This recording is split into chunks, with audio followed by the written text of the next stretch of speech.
I'm Matthew McIver, the Artistic Director of the Iowa Stage Theater Company, and welcome to another Iowa Stages Conversations. This was a fun one for me. Patrick Dooley is someone I met 25 years ago when I was on a Shakespeare tour across the country from two vans and a Ford Taurus. And he's a wonderful thinker, a great guy, charismatic individual, and the founder of Shotgun Players in Berkley, California. He is a guy with a lot to say about how we deal with art in the time of Corona, a phrase that I may have borrowed from him initially, and also with how those of us who run cultural organizations need to be thinking and behaving in the wake of America's most recent racial reckoning. So I hope you'll enjoy this conversation. As always, all the YouTubey things, please do subscribe to the Iowa Stage Theater Company YouTube channel. Hit the subscribe button down below. You can hit the bell if you want notifications about when we put out new content, which we're going to be doing a lot more of in the near term. And also, please do like the video, because I think you're going to like this conversation.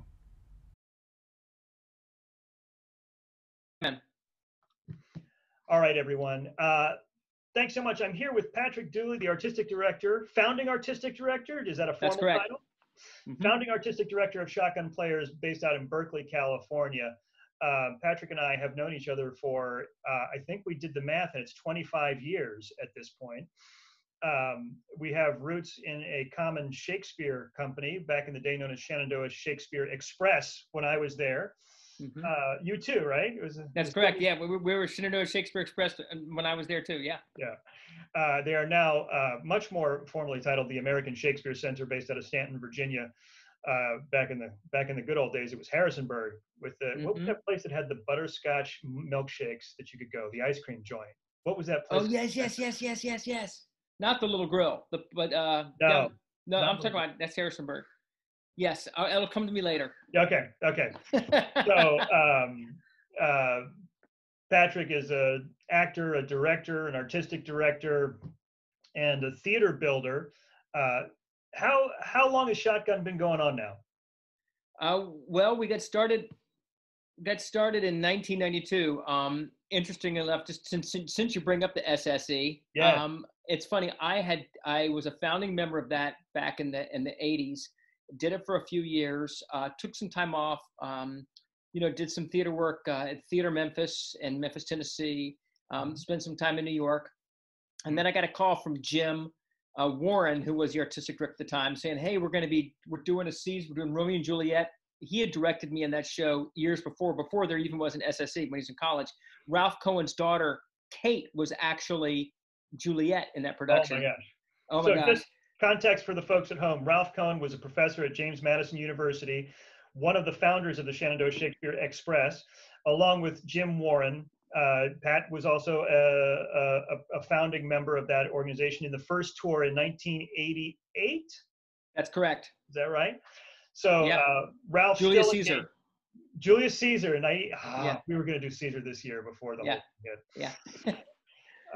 So you get a call from Jim Warren. So I get a call from Jim Warren saying, "Hey, come on back." And the old days, if you had left the company, you had to re-audition to get back in, and you had to audition in front of the current company. That is hard. And then that was harsh. So the people that were in the current company were now auditing my audition. Oh my God. And I went down there and, oh man, I don't know. I didn't do a great job, and I didn't get. They said, "Come, we want you to come audition. You're going to do the season. It's going to be great. It's like the good old days." And I come down there, and I had the next day. Ralph says, "I want to take you out to lunch.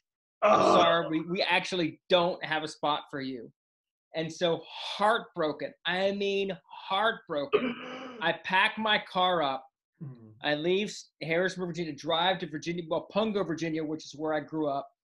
Get in my car. I'd been to visit my brother in California. He was going to UC Berkeley at the time. I said, "Wow, Berkeley's a nice place." And Nirvana had just come up with their album, Nevermind. And I had some friends in Seattle. I said, I'm going to go to Seattle and watch Nirvana play live. I'm going to stop and visit my brother in Berkeley. I'm going to lick my wounds, screw this Shakespeare business, and I drive cross country. Basically because I was rejected from the Shenandoah Shakespeare Express. And the long story short is I land in Berkeley, completely fall in love with the city. Within within a week, I think I told my mom, like, I'm never going to leave. I love this place. Just the architecture, the weather, the food, the people. I mean, you could drive an hour in any direction, hit the beach, the mountains, the desert. It's got it all. And like theaters everywhere. I mean, there's a huge appetite for the arts here. Just an incredible, a lot of it has to do with the university, but just with the whole culture that had been building there for decades. And I never even went to Seattle. I had a place to stay in Seattle. I never even went. I stayed in Berkley, and just to get to the starting of the theater company, my brother was studying visual art at Berkley, and he knew that I had a sort of on again, off again, sort of like love affair with theater. He says, there's this pizza parlor, and there's this pizza parlor that I hear that they do like plays down there sometimes. And there was somebody doing a play called Portrait of an Artist as a Sexual Being. And so I go down there just to go check it out. I get a slice of pizza. I get a pint of beer. I go down there, and they're rehearsing a production of The Tempest. Oh. So the rehearsals during the week for The Tempest. The weekend they were doing this sexual being production. And I asked the guy, I said, "Can I watch some rehearsal?" And he's like, "Sure." I mean, the pizza's upstairs, the TV, the pool table, number 57, your pepperoni pizza, but they're rehearsing The Tempest. And at the end of the night, one of the actors gets upset with the director and storms off and says, "Screw you, I quit. I swear." No. And the director is sitting there, and I told him, like, I'd known some Shakespeare, I'd done some Shakespeare acting. He started a Shakespeare company.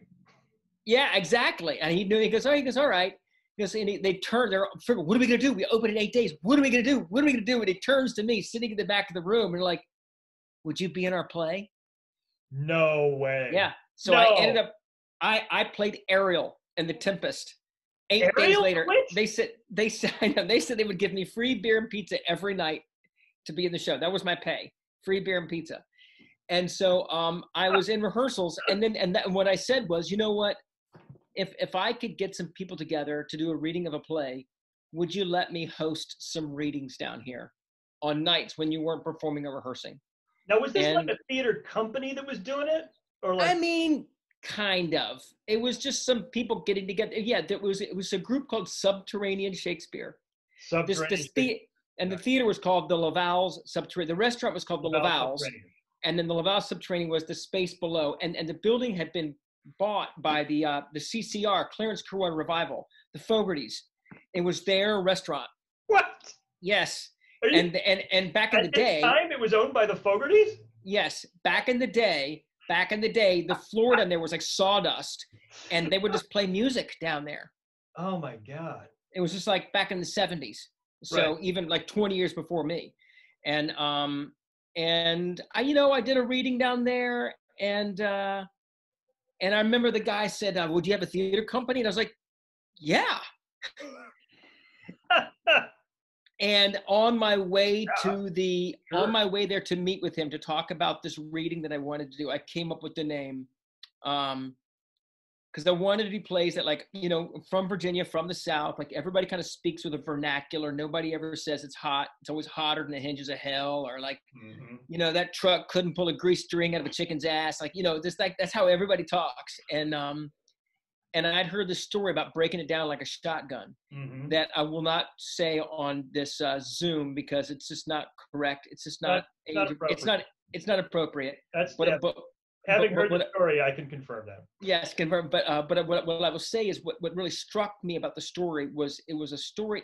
Breaking it down is essentially kind of getting to the heart of the matter. Like, how can you get rid of all the nonsense, all the riffraff, and kind of get what's the heart of the story?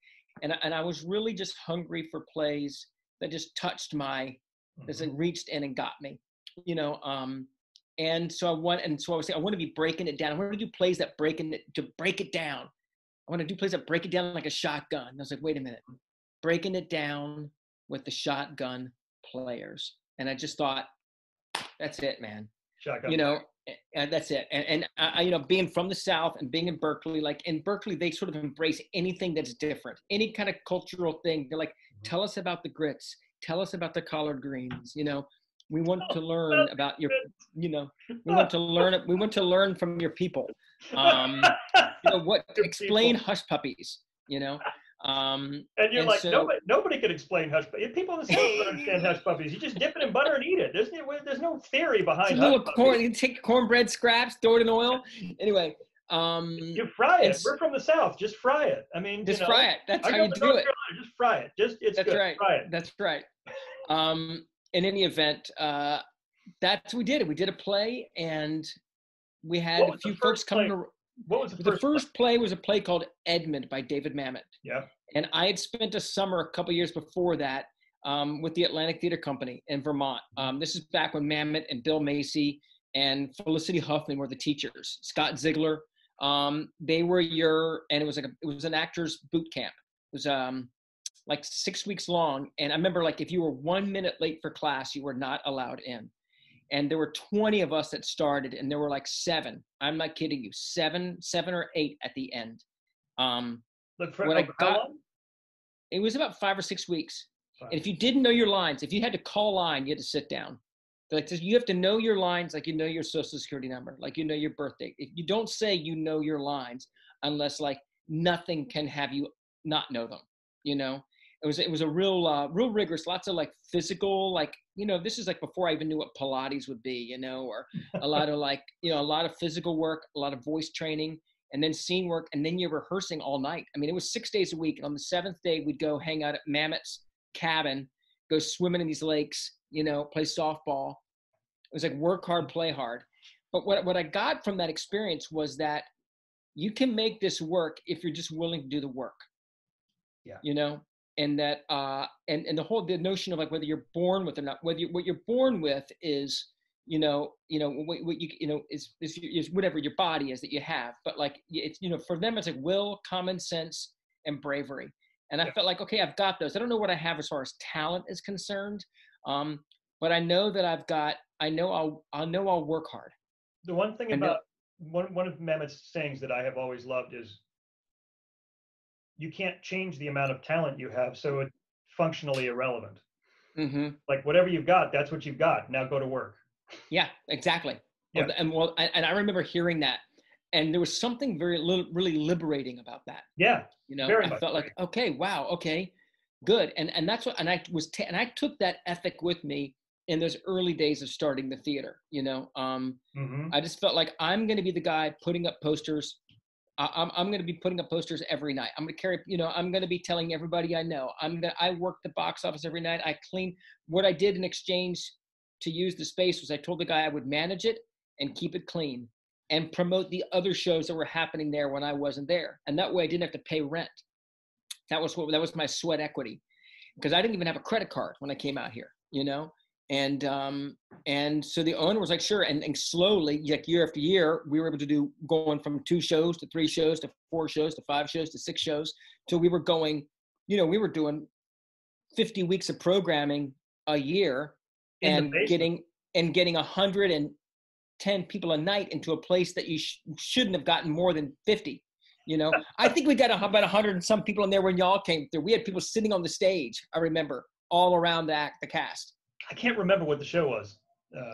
Yes, y'all did Hamlet, and you did because I remember there's something you did Hamlet and shit. Anyway, whatever you did with Hamlet. Well, we did Hamlet, and I think it was before we had Rosencrantz and Guildenstern on its feet. Yeah, that was not on its feet. But going back to tying back into your first show in Berkley, we did The Tempest on that tour. Yes, maybe I was going to say it might have been The Tempest. Yeah. It might have been The Tempest, actually. Yeah, that rings a bell for me. And it's funny, I'm actually thinking about doing The Tempest again. I've been kind of going back and forth with a friend of mine about like what might be working, why The Tempest might be the right show to be doing for this time. But anyway, that's for another conversation. Well, we're going to put a pin in that because I'm going to want to follow up with you on that. Yeah. So you start this theater in 92? Yes, started in 92. We were there until 96. And we came through in 95. Yes. I toured Shenandoah Shakespeare, came through in 95, and I spent what was an epic tour for me. One of the most epic nights was a couple of nights in Berkeley with this fine gentleman, talking theater, talking Mamet. You showing me the movie. We did the movie to Glengarry. We talked about. Yeah, it was the only thing I owned. I put it on whenever I had a party. You know. There might have been some whiskey drunk. I'm not sure. I think we even read a play one of those nights. We started it around midnight. Yeah, I think so. Yeah. And the only two phrases I know in Greek, both of which are insults, I learned from you that night. So, oh my gosh! But it just did that, and then we were there for a while, and then we kind of outgrew that space. We had some opportunities to go to other places, and then those would kind of, we'd get kicked out by the fire department, or one thing or another would happen. The landlords would say, yeah, man, exactly. But so we were on the road from 97 until 2004. And I would do 6 or 7 shows a year in 6 or 7 different places. We were in over 40 different You guys venues. were nomads for 7 years. Yeah. And 40 different places, over 40 different places. Wow. Yeah. We would do some shows in 2 or 3 different places because you could only get like 2 or 3 weeks. Like I got this yoga studio for 3 weeks, this basement space in San Francisco for 3 weeks, and this warehouse for 3 weeks.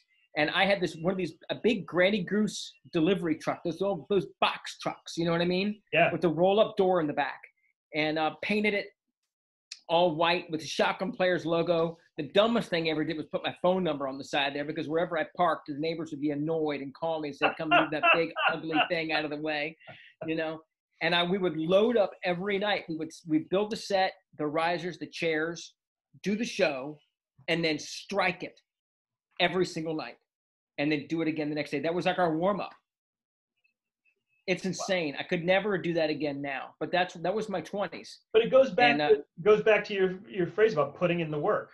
Like there are ways to solve these problems. Yeah. A lot of them, if you don't have money, involve labor. Yeah. Yeah. A lot of sweat equity. Yeah. And that kind of became our thing. And then we started we got some real momentum, and we were getting some good recognition. We'd done some really good, solid shows. And I think it was more of just the kind of grit, scrappy nature of our company that started to become, and the interesting thing, and I didn't plan this, but when you're playing in 40 different venues, you're covering a lot of territory, a lot of geography. And so suddenly people in this town and that town and this area, that area have learned who we are. Yes. They get on our mailing list. Yes. And then now when we're over here, they're like, "Oh, let's go follow them." We saw, remember those guys, they were doing that, that workshop over here. Now they're over there. And so we started to build an audience that was in all over the entire Bay Area. And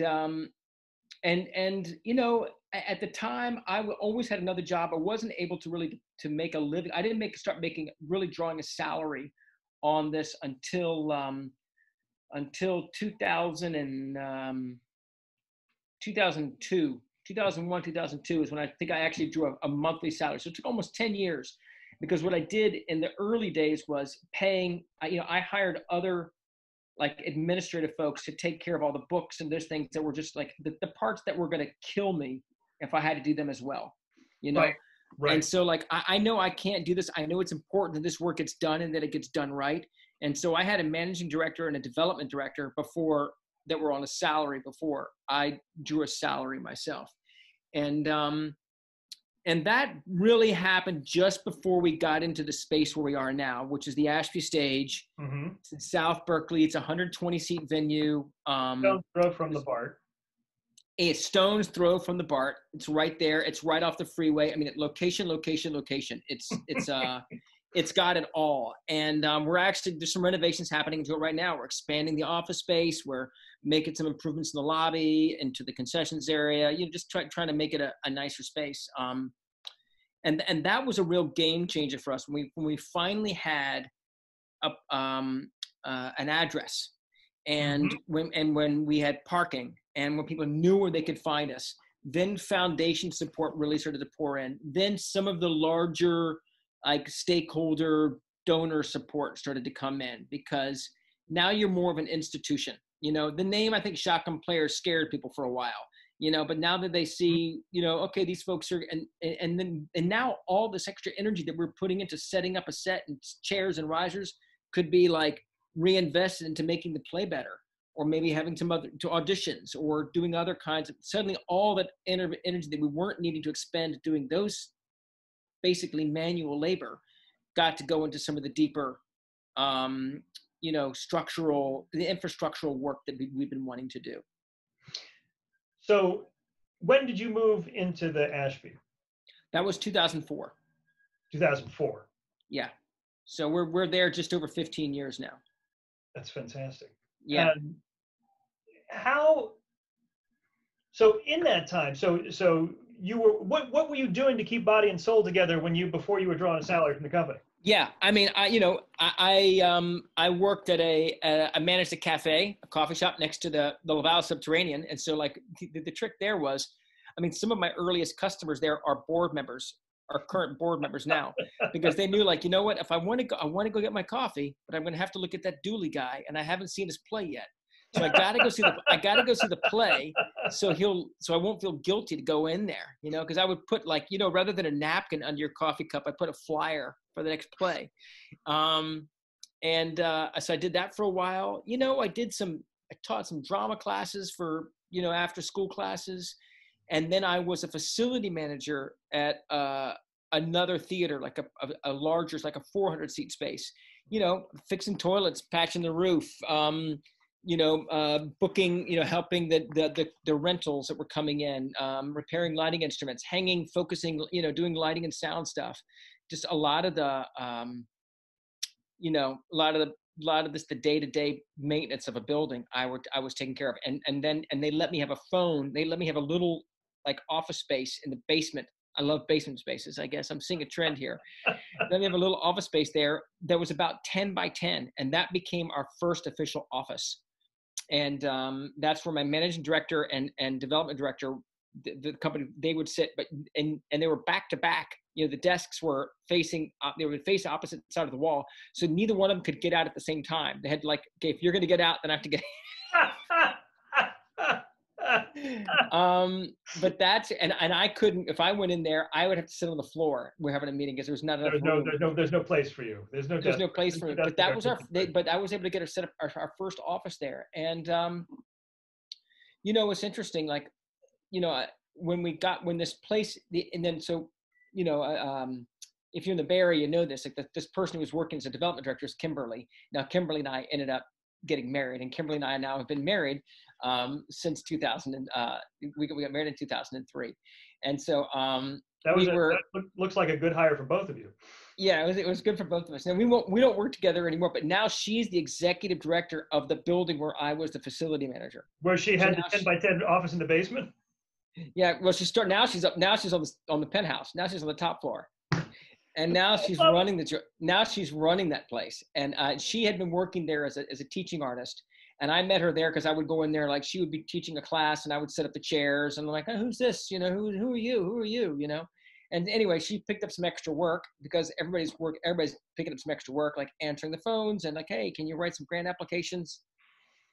My God, that's hilarious. Anyway, but what had happened was she and I got a house together, got married, got a house together here in South Berkley in 2003, in April 2003. And we would walk by the building that became the Ashby Stage on our way to this other place where we were working together, day job. And I remember, like, wow, look at that place. That'd be great if that was our theater someday. And 8 months later, it went up for sale.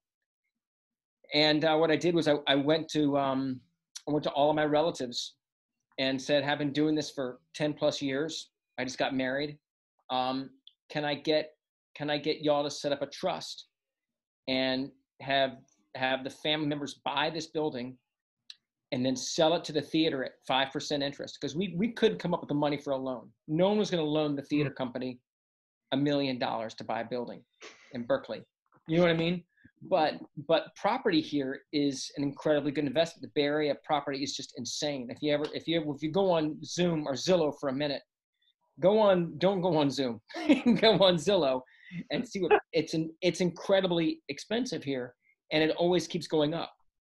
And what my relatives had kind of thought, like, well, the worst that happens is that Patrick goes bankrupt and we own this property in a great location in South Berkeley. And if somebody's it going to want works. to buy this off of us for way more than we're going to spend on it. Exactly. Patrick will probably limp along for at least 2-3 years in the theater company and give it a chance to appreciate. Exactly. And that's what happened. And we went along for a while, and they're like, and we can make 5% on this. It's not the best, but it's a safe investment. And so we that's how we set it up. And that was like, this is a point I want to make is like, I don't want to take away from the fact that I know I worked 7 days a week, 4 years. Even if I wasn't at the theater, I was thinking about it, and I still do. But and so I know that, this place is able to exist because I have been so relentless. But the other thing I really want to just like own is that not everybody can go to their family and say, "Can I borrow $1 million?" And that was a game changer. You know what I mean? Or has relatives that would say, "Sure, I'll if you're in, I'm in." You get enough people that'll pool their resources together to do that. And that was that's just when I think about, we're talking a lot about like correcting some of the injustices that are going on in our world. And the fact that relatives in my family had what institutional wealth, and how that has, the opportunities that can create for future generations. And when you have that, and when you don't have that, I think about like, a black man my age, 34 years old, 33 years old, who's been running a theater for 10 years. Is he going to have relatives he can go to and say, "Hey, can I borrow $1 million? This is my play. This is my chance to actually like take this organization to the next level." I bring that up only because I want to just like make sure like I'm really like clear about the fact that like, yes, I think being up for 28 years is an incredible accomplishment, but I had some stepping stools along the way that I'm aware that have not been there for everybody else.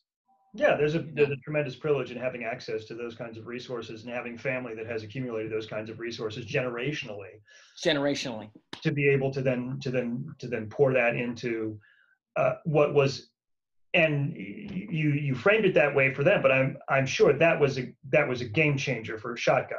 That changed how you were perceived in the community. You mentioned that earlier, that having that physical location then opened you up to other funding and resources and wealth because they took you more seriously because you had the physical infrastructure now. And our budget quadrupled in like 4 years. Yeah, quadrupled. That's incredible. Yeah. As long as it does that on both sides of the ledger, that's an amazing thing. Right.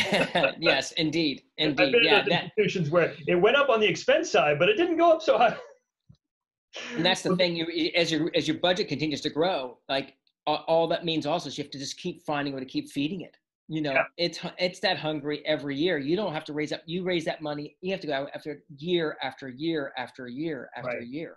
Now, you guys do how many shows a year in the Ashby? We've been doing 6 shows a year. We do 6 shows a year that run between 5 and 8 weeks. Sometimes we've gone longer, 10 or 11 weeks. And we also do 3 of these things that are part of like something called the Champagne Stage Reading Series, where we rehearse them for about a week. But they're script in hand, but they're staged, basic props, light, sound, and then they run for a couple performances. And that's a way for us to like get to know young directors, actors, designers. It's also a way for us to try out plays that we might be doing for part of our main stage season. Kind of like it's when you're reading a play at a table, you can get one thing. Sometimes you have to really kind of get it on its feet to see for it to open up and reveal itself to you. And that's a really great program for us to do that. But yeah, we do that, and we're on the more like on the calendar year. So like our fiscal year starts February 1st and ends January 31st. So we start rehearsing January, February, open in March, and then our last show closes. It bridges over like Christmas, the holidays. We open off early December and we close late January. And we found that was we were often doing material that was just the opposite of the Christmas Carol. We would do like the Bacchae, or we would do like we would do like a Tom Waits musical like Black Rider or Wojciech, like really kind of dark, gritty stuff. Like for over people, Christmas. Oh man. yeah. The White Metro Opera did that last summer. It was tough enough to take in July when you could walk out into the sunshine and be like, oh, okay, I'm going to make it. But let me tell you something. And we're using, and by January, we're the only game in town. So like all the other shows at theaters have closed down, and now like we're just like raking right then. We could sell our tickets for anything. Doesn't matter. That's fascinating. Yeah. That's fascinating.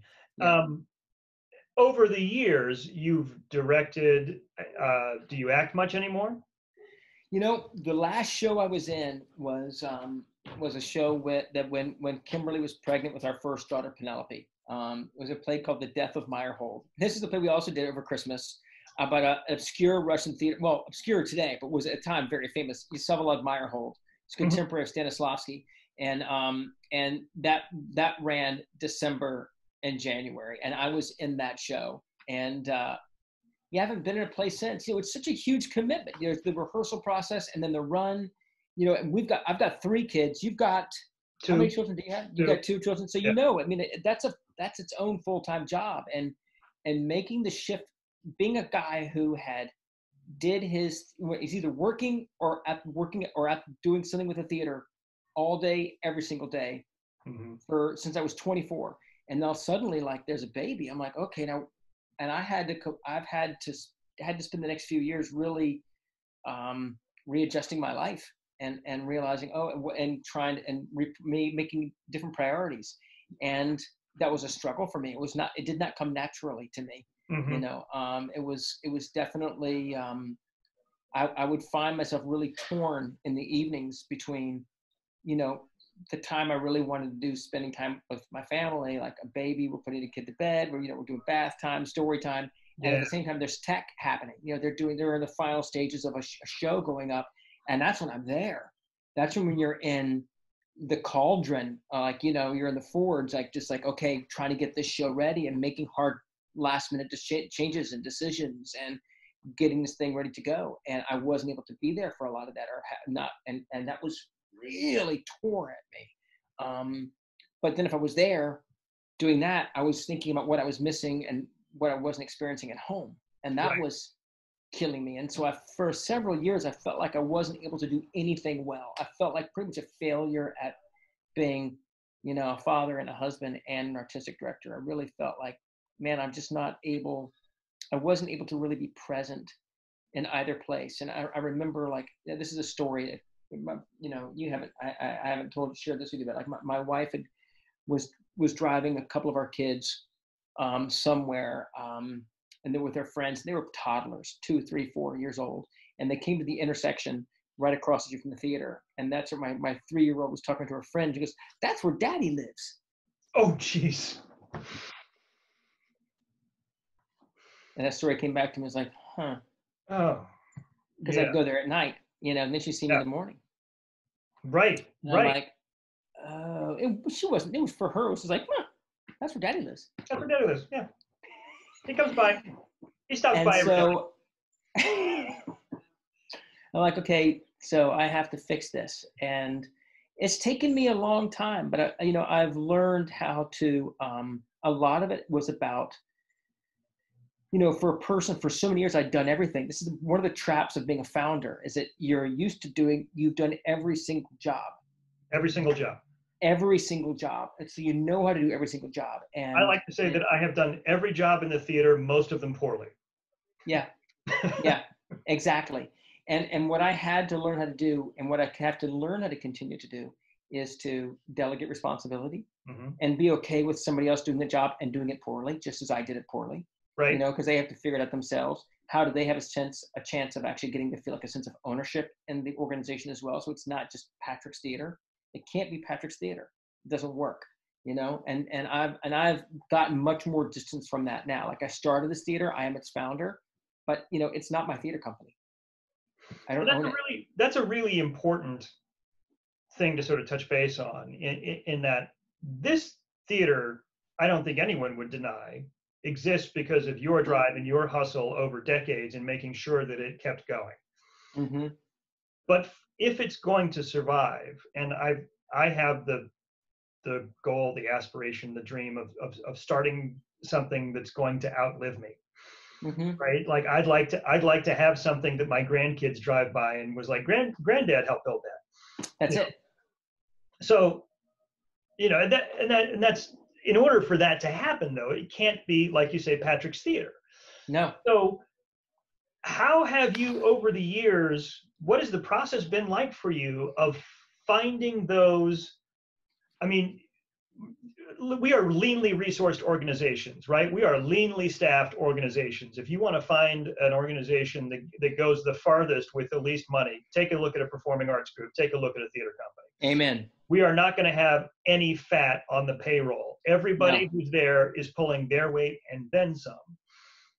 That being said, finding people who are talented, capable, and willing to do that for the not great money that theater companies can pay is really challenging. So what has the process been like for you of building that team? How many people do you have on your staff right now in a full-time capacity? Yeah, sure. I mean, we've got, I mean, things have shifted a little bit since this shutdown, but we have currently, we have 4 full-time and we have 3 or 4 part-time people.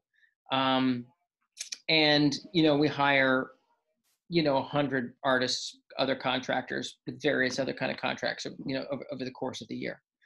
Our operating budget is around 1.6 to 1.7 million. Maybe it's gone up to 1.8 at times. I don't, this year is who knows? It doesn't count.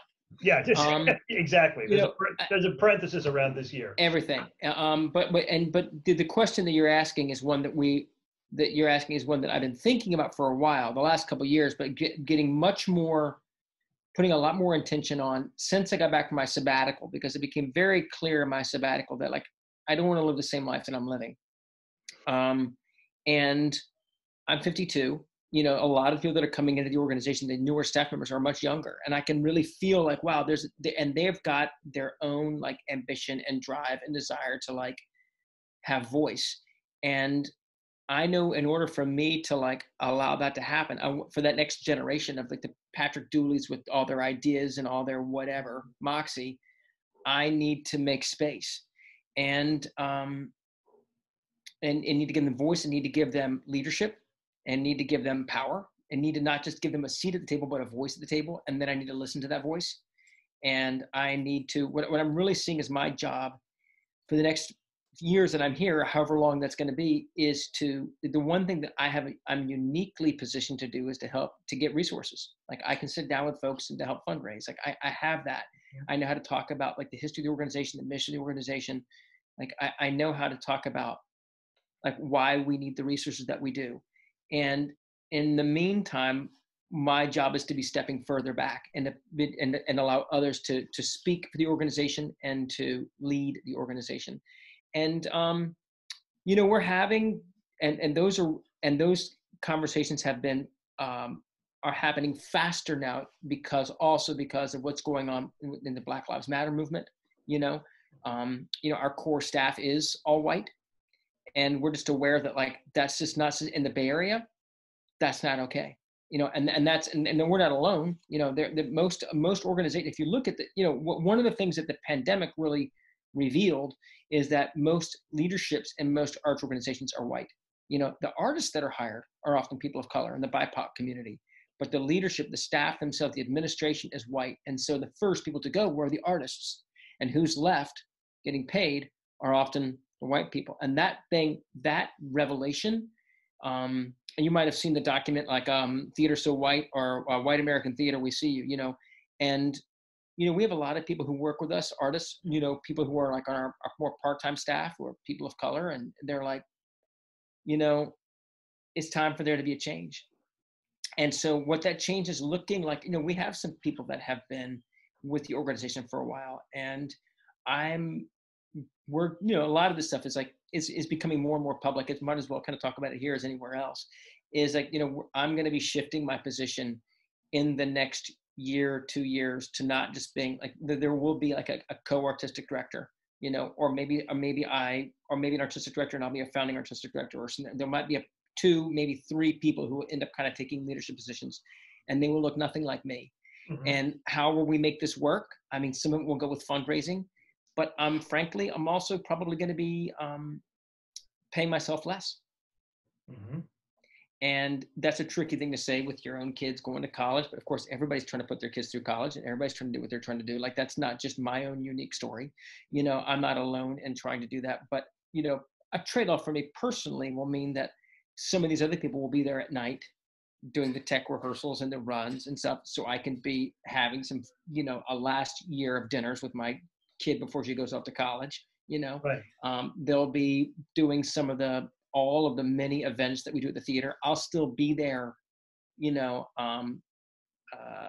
doing, you know, a lot of it is mentorship, you know, you know, and doing the things that I can do, frankly, also to educate a lot of our white stakeholders about the importance of making these shifts and giving them an opportunity to be part of these shifts and be part of this change, and say, hey, your family, you professionally have benefited greatly because of white supremacy and white privilege. Mm-hmm. You know, if you're not aware of it, let me show you, let me explain that to you, or let me be the person to explain that to you. And here's an opportunity for you to be part of like a movement that's going to happen with or without you. You know, I mean, what for a lot of these folks, and what I want them to know is like, this is not going to go away now. You know, I think a lot of people are like, oh, if something would happen, then things would subside, we kind of go back to, but I really get a sense, and I can feel it here in the Bay Area, that this is not something that is going to settle down and then we're going to go back to life as normal, because we shouldn't want that. You know, it's like, once you kind of realize what the truth is, you can't hide from the truth. You know, you don't want to live a lie. And on my own, like, sort of growing deep awareness, like, I've had my own awareness of my own privilege, but I have a much deeper awareness of that. And I want to, you know, you talk about like, you know, you talk about your grandkids walking by saying like, my dad helped to build that. Like, I also want my grandkids to kind of say like, my dad helped build that, and help to, like, you know, right some wrongs that have been happening for centuries before that. You know, I mean, I think that's really like, we as we get to our age, our hair gets gray, or we start to lose it, so we wear hats, you know, we start thinking about what is our legacy? Like, what are our legacies as professionals, as leaders, as people who've worked, who people care, people who like participate in our community. And it's got to be about like, what are we doing to create more equity and justice?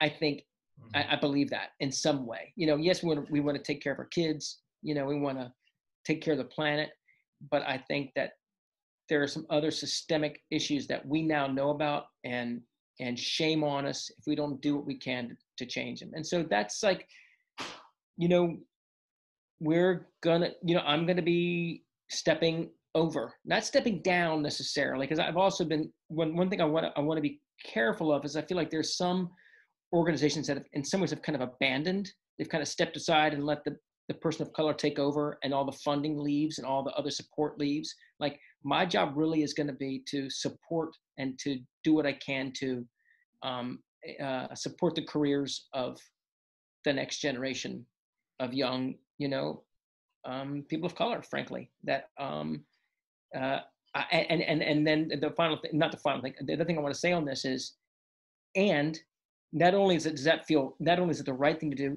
it's the right thing to do for the industry.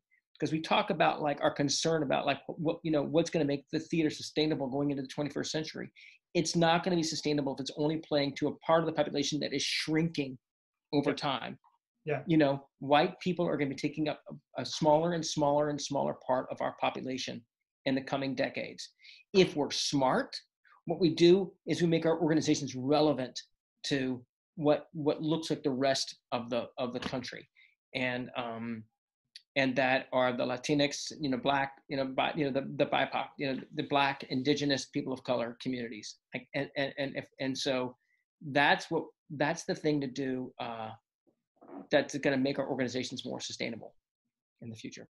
Well, and if we think about like what's the value of this to begin with, what's the point of making theater to begin with? There it is. It has to be about telling stories. It has to be about telling our stories, and the our can't just be white folks. if you're going to tell American stories, I mean, you know, those great muscular American writers that so influenced, particularly, you know, young white guys in the 90s. Mamet. Yeah. Sam right? Shepard. All those guys that were so hugely impacted. It has to be about telling the whole braided narrative, the whole interwoven narrative of this country. You know, you've got to have your Lynn Nottage as well as your Sam Shepard. Yep. You've got to have That's right. You got to have your understanding of, you know, Paula Vogel and that's right. These extraordinary, you know, young playwrights who are coming up. I think that if we're here to tell the story, we've got to tell the whole story. And if we're going to be honest about it, right? Yeah. And if we're not honest about it, I don't know what we're doing. Yeah. And what I realized is, like, I'm not the right person to tell a lot of those stories. Absolutely. You know, and so what I'm really like, so like, my job is not going to be to direct Lynn Nottage's play. You know, my job is to get somebody else, you know, is to, and I think too long we've been telling ourselves, well, where are they? Where are those people? We don't have those artists. We're like, we have to, like, do what we can to give them the opportunities to come in, and maybe they didn't have the opportunity. Some of these people didn't have the opportunities to go to get a 4-year degree or whatever. I mean, I didn't even study theater. I mean, I learned how to do theater with this theater company. I studied English and economics. Like, this has been my study. Exactly. And so those are very handy. They're handy for me now. But, like, I've learned how to do this by doing it. And I feel like, and I made a lot of mistakes along the way.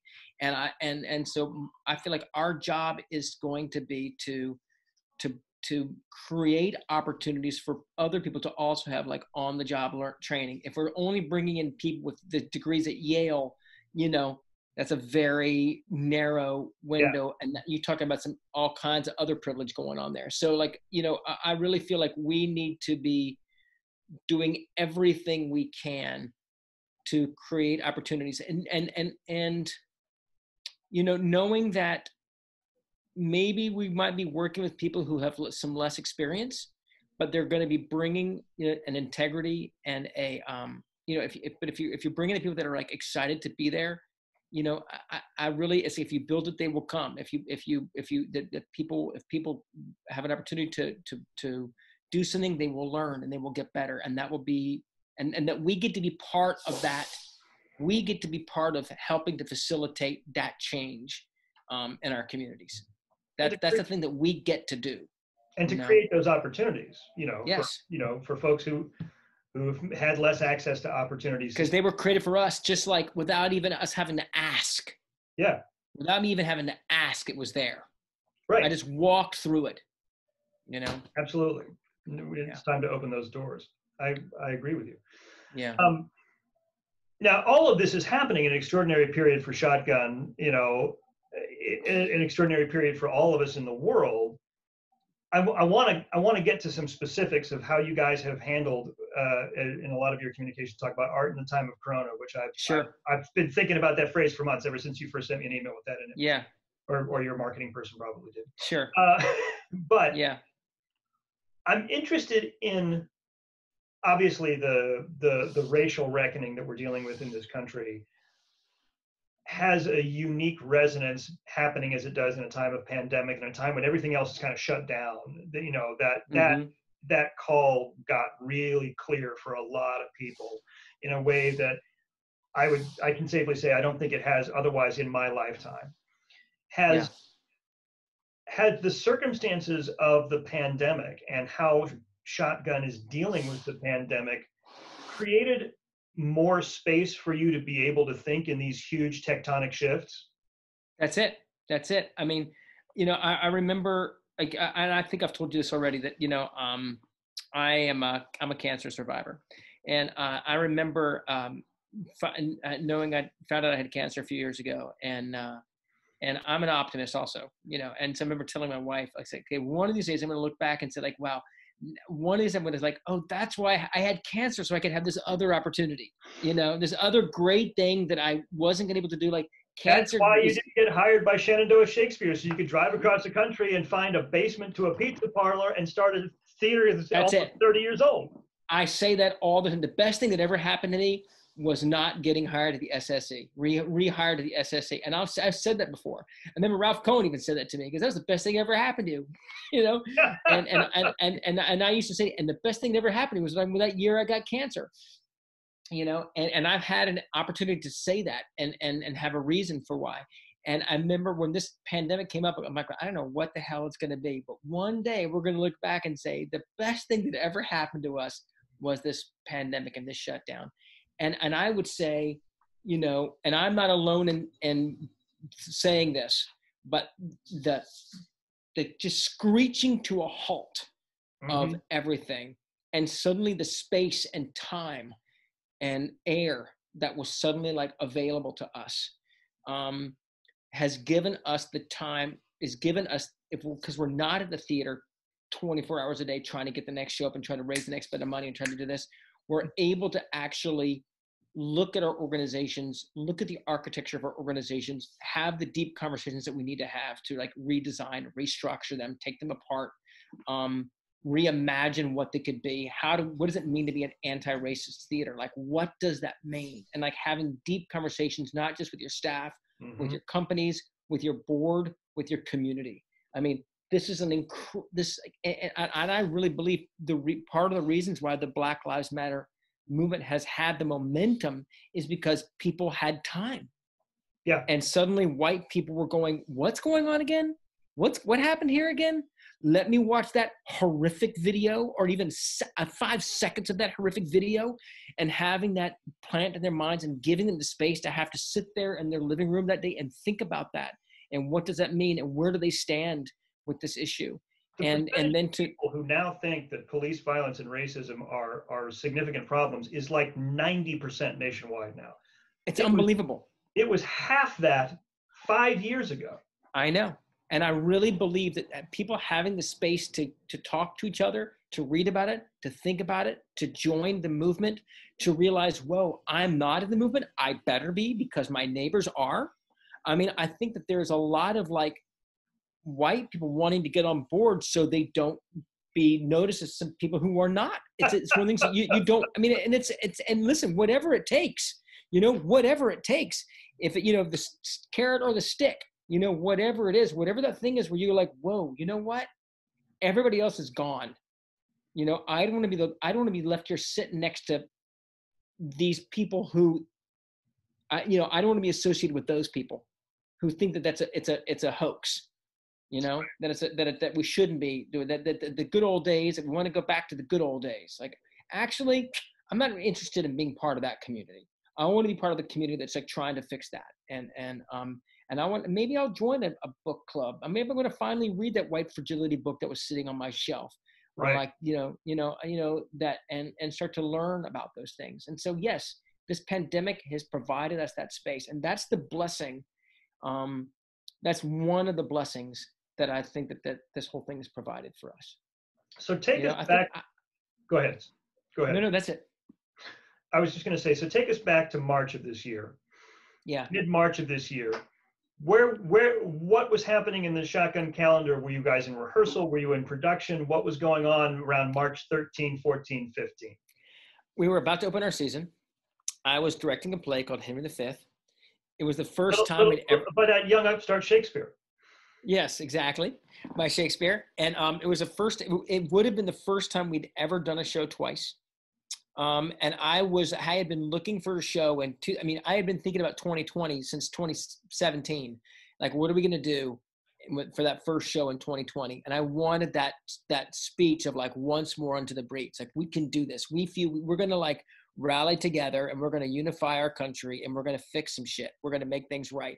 Now, that's a problematic play. Henry V is he's an incredible, and of course at the time, when I was thinking this in 1997, I wasn't realizing how problematic that was. I mean, I hadn't really like. Let's touch base on that. Let's go a little deeper on what's problematic about Henry V as a play, and what drew you to it in 2017 for a 2020 play, and what did you discover as you got in the rehearsal? Because there are sometimes with plays, we think we know what they are, we read them and we think we understand them, then we get them in a rehearsal room, we're like, oh, that's different than what I thought that was. Yeah. I mean, my when I had done the play for the first time in 1997, it was all just, we few, we happy few, we're against all odds, we're on the side of justice, we're. Was the Branagh film a big influence? Because Oh yeah. I'd seen the Branagh film, and now I watch it now, and I can't believe myself. I can't believe now it makes me sick to my stomach. I have to say. Tell me about that. Yeah. Well, I mean, what I felt like, oh my God, this could be its own episode. Okay. But I'll try to cut to the quick about it.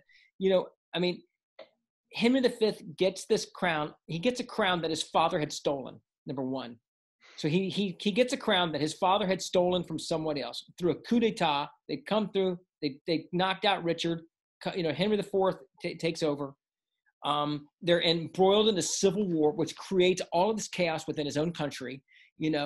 And he's fighting a civil war during his entire reign. And as he's dying, in Shakespeare's words, he tells his son to busy giddy minds with foreign quarrels. The way you get people off of a civil war, go pick a fight with France.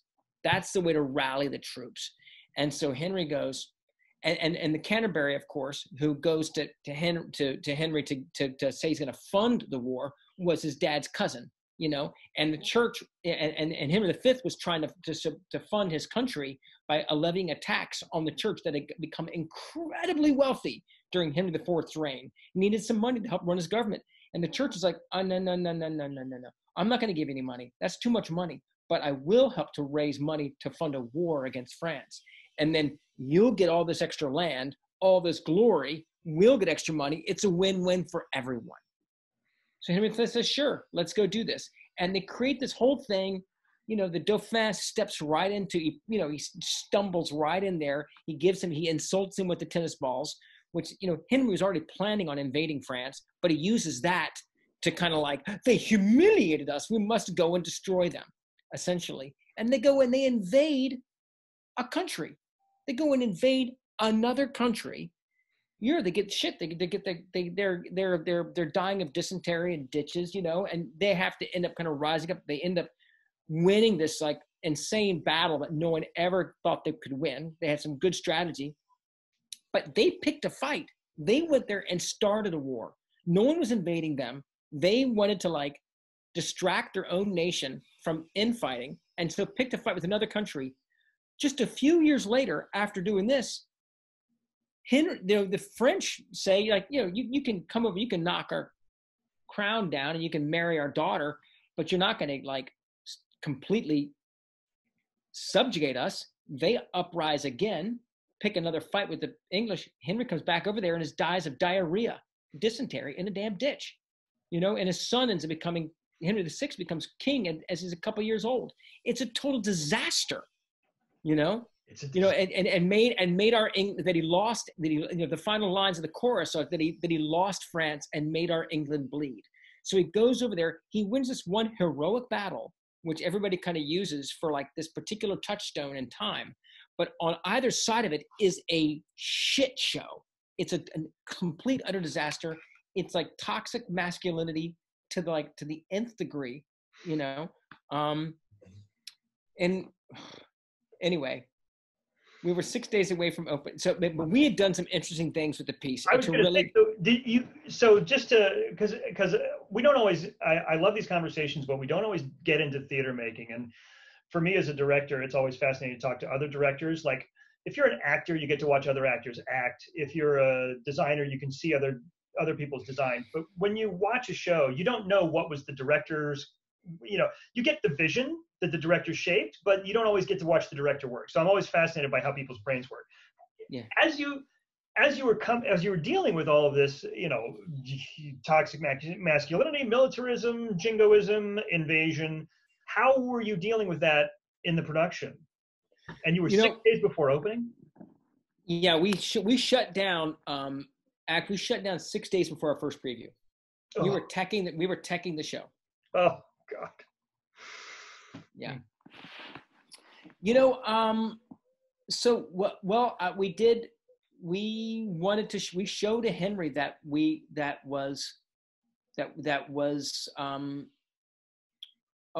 conscious, was becoming conscious of, was conscious of how manipulative. Actually, when we had a female play the role, so I was kind of interested in this whole but just aware of like there's a theme of like just like absolute power corrupting absolutely, but that having the intentions to do something, but struggling with but also being aware that you're getting caught up in a machine. Like also, she as the king is caught up in this machine as well, and becoming aware of the role that she's playing in this machine and how she's perpetuating this machine. And we ended up kind of doing this thing where at the end of the show, where the seduction of Kate, which was one of my favorite. I loved this production, but there was a great bit where they Henry needs to win, needs Kate to say yes. You could just like say, Kate, you're going to marry me, and that's it, but what you ultimately want is to make Kate love you, like Richard Richard III does with Anne, right? He's just, the victory for him is not the fact that he kills her husband and he marries her, is that he gets her to fall in love with him. Yeah.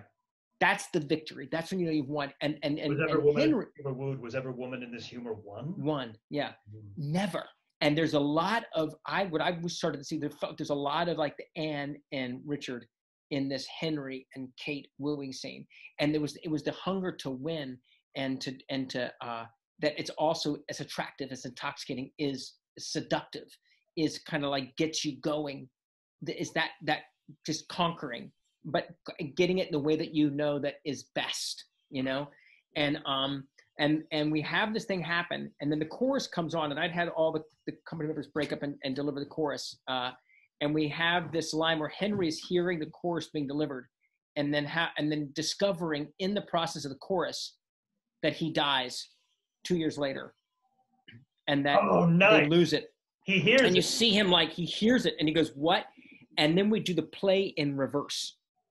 We do this crazy, like tempestuous, like backwards thing where we actually go back in time, and Henry is able to kind of go back and see the life that he has lived, and this decisions that were made in this backward, and goes back to this moment right before he's about to shake hands with Canterbury to cut the deal to go to wage the war against France.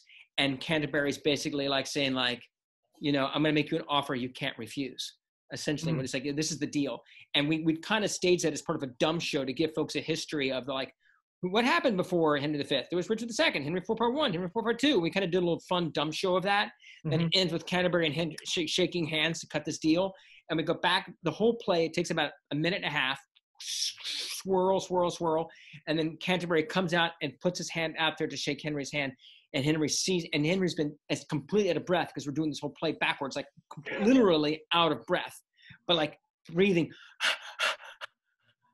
And Henry puts his hand out there, and she just looks at the hand. Blackout. Yes! I can see it. It's like you see your life go back and like, where was the decision that I made that got me here? Now, you can't go back in time. You actually can't undo what you've done, but you can go back and see where you went wrong. Like, where was the decision I made that was wrong? And then we get to experience that. She doesn't get that. She doesn't get to change it. She's dead now. But she gets to see, why didn't I actually say, and then we're talking about like, what could she done? She could have said, you know what, this crown's not mine. I shouldn't be king. Or I need to resolve things. I need to come to a peace with I can't remember the name of the people who were the Richard supporters, the other family. Yeah, York. Lancasters? York? Yeah, whatever it was. The son of York. Yes, there it is. Look at you, man. It's still in there. And that's how I wanted to like tell the story. I wanted the audience to get caught up in all of the jingoism and all the nationalism, and then to kind of see that, and then to also go, own our own susceptibility to get caught up in that stuff, and then to see it. And then of course, and we had finished the first day of tech, and then it all shut down. And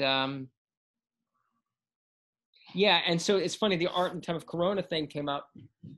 You know, I like a lot of people had read Love in the Time of Cholera, you know, and so it just came to me, you know. I had actually heard someone reading a passage from it on a podcast, reading a passage from that book about Love in the Time of Cholera, and that's why I think it was in my mind, and what I didn't want is for us to just go into a hole, you know. I knew we had a lot of pent up desire for folks to want to connect, to stay connected to the community, for the artists to stay engaged, to feel like they were finding some way to like make something out of this experience. And so we just started, you know, it was a lot of throwing spaghetti against the wall, you know. I mean, you know, we're definitely, our ethos is a little bit more of like, we're a little bit shoot first, ask questions later. You know, I would say my staff who will listen to this, and hopefully they will know that I'm aware that that's not always best. That's kind of like, that is part of our spirit. Ready, fire, aim. Yeah, ready, fire, aim, exactly. But that's, you know, and I would say that's part of the daredevil quality of our work that has paid dividend for us in some ways. Mm-hmm. I think it's also taken a toll on people's energy, and, you know, it's also a grind, you know, when now you go out there and, oh shit, now we have to fix it, you know, when it doesn't work. And so I'm trying to learn how to be more intentional in my planning and not ready, fire, aim, you know. And so, but we did a little bit of ready, fire, aim, which I think was great. It had a lot of, I think it gave us something. It gave us a way to like deal with our anxiety. But I would say now is that we've also slowed down a bit, and that's also now allowing us the time to do some of the soul searching that we need to be doing, to do some of the larger shifts, the structural, cultural, institutional shifts that we need to do. And so maybe those things could have happened sooner. I think that what happened with the murder of George Floyd kind of like really, that when that happened, that kind of we slammed on the brakes. Any programming we thought we were doing, stop it. And essentially we have a few plays that are happening right now that we already were planning to do that are so perfect for the moment. There's a play called The Niceties we extended about an aging white college professor and her young female student that's got running set tonight and tomorrow. If you have a chance to check it out, and what we're learning to do with Zoom is we're actually hiring our designers. We've got lighting designers, costume, sound, video, and we're rehearsing them for multiple weeks.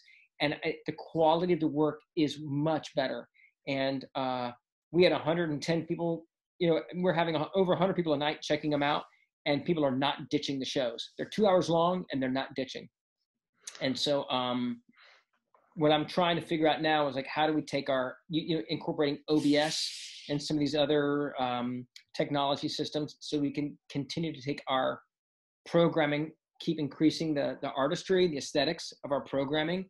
Because, you know, Matt, we're going to be just, you know, I was thinking, March easy. I don't know, man. I'm not seeing it now. So not with 75,000 cases a day. Yeah. And just to give folks a little bit of context, so what you guys have moved into is you had some pre-recorded programming productions that you've done in the past that you were able to put out, and you are now doing over Zoom some live performance. Am I right? So it's all live stuff that we had scheduled to do as part of the season that we had canceled. And then we like, wait a minute, we can do these shows. We can just do them on Zoom. Like, well, how can you do that? Well, we send people a little package. They've got a green screen. They've got a speaker. They've got a special, a circular light, you know, so we're actually sending them packages to their home so they can set up their own tech at their own houses. And then we have the designers working with them virtually to focus things, to clean things up, to, you know, we're getting props sanitized and dropped off at people's homes. We're going through tours of their clothing to kind of help costume them from what they already own. We had a thing yesterday with somebody. We're going to be kind of getting multiple cameras so people can use their iPhones and their laptops and other devices to create different angles and different perspectives for some of the Zoom things. OBS is Open Broadcast System. It's an online way that you can use. You can take multiple feeds in and switch between them in an output feed that you can output over multiple platforms for people, for folks who are looking at context. And you're looking to integrate that more to give more of a sort of filmic TV kind of quick cutting kind of a feel to it. And I think it depends on the work. Like not every show will it need it, but some shows it might benefit from it. You know, we're also commissioning some people to write work specifically for Zoom. So we're actually like saying, I'm sorry, these are some one-act plays. Like there are a few young playwrights who are like, hey, we had a fund to reach out to us. They're like, hey, normally we're funding you to do this other kind of programming. Obviously, you're not doing that now. Is there something that, if you got any ideas? I'm like, well, I'm kind of curious. What happens if somebody writes for this format? Like writes for this, not necessarily like for this time, the pandemic time, you know, or for like what's going on politically right now. Though I feel like it's important that our work always kind of be speaking to the moment in some way. But like, how can you be thinking about like, how can you be incorporating the technology, the tools that we have, and as part of your, think about that in your playwriting. I'm not sure exactly where it's going to go. We've got a couple playwrights that we're talking to that we're going to just experiment with that, and we're going to get these commissions out to them, and do some workshops in the fall, and then present stuff winter, spring, just to kind of keep the pulse going. It's not. Well, let me say, if those guys are looking for second productions, that's a rolling. It's a rolling premiere. Rolling premiere. It'll be a rolling premiere. That's a dynamite idea. It's a dynamite idea. Now we should find somebody on the East Coast. You know. Roll it across the country. Yeah, time zones. Roll it through time zones. I love it. That's a great idea, and I absolutely will. Absolutely. That's a dynamite idea. And I will say, like this show that we're doing, the Niceties, right now, we're selling admission to these. You pay. You give us a fee to get a login for it. You can get it for free if you want, or you can get it up to $40. And I got to tell you, Matt, we're getting, $500 to $1,000, $1,200 a day. What's the average ticket that people are buying? I don't know. I don't know yet. I haven't really looked at that, but I have looked at the reports and like last night there's over $1,000. I'm like, I'll be damned. They're going to be watching this thing virtually, 6 performances, and we're covering all of our expenses for this plus. Fantastic. That's fantastic. Yeah. It doesn't really cover like mortgage and core salaries, but it's paying all of the artists. So like, and that's a win, and that's paying all the artists minimum wage plus, so that's that they're like, and in the Bay Area, that's $16 an hour, $17 an hour, That's fantastic. So, we're going to try to keep going, and knowing that, our goal, our love in the time of cholera, art in the time of cholera, which for me was like this extended sort of love story, and it's tragic, and whatever you want to call it, but that we're in like this long-term relationship right now, and that our job right now, our end of the deal is we can't be with our loved ones, but we can write them letters, we can get cookies delivered to them, we do what we can to keep the relationship going. And that's what we're trying to do now with our work. It's not the way we would do it ideally, but hopefully we'll learn some things that we can continue doing when we come back, and that when this is all over, that we still have that we haven't lost connections with our people, we haven't lost communications with our audience and with our community, with our artists.